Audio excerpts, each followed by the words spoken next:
AP History students, let's talk about how to LEQ. Oh, your girl loves a long essay question. On the AP test, you are given one DBQ that you must answer, but then you are given 3 LEQ prompts and you only need to answer one of them. Here's how you're going to organize every single LEQ.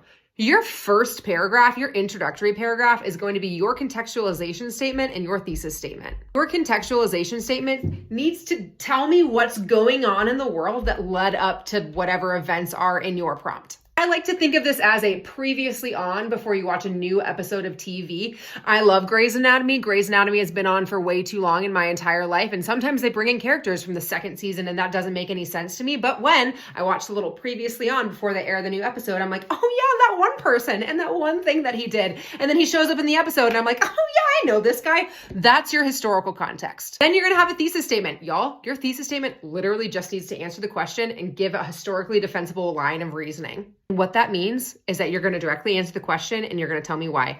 Because is the best word that you can use on any essay in an AP history setting. Then you're just going to break it down using whatever reasoning skill you want to, right? If the essay is talking about cause and effect, make sure that you're talking about how this one thing is an effect of the other thing. If it's an essay about the changes in women's roles in the 1900s in Europe, which I hope that's going to be the essay this year, AP Euro students. What you need to do is make sure that you're talking about how women's roles changed over time in Europe during that time period. You need to give specific evidence. You can't just list evidence. You need to make sure that that evidence is proving your argument over and over again.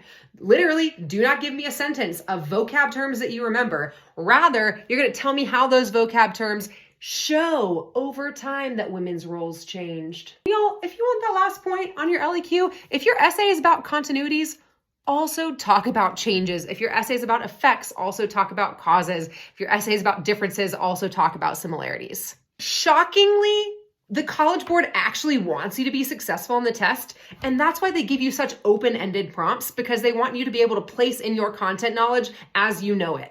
So it's time to show up, students. It's time to show off everything that you know. Write it all down in an organized way.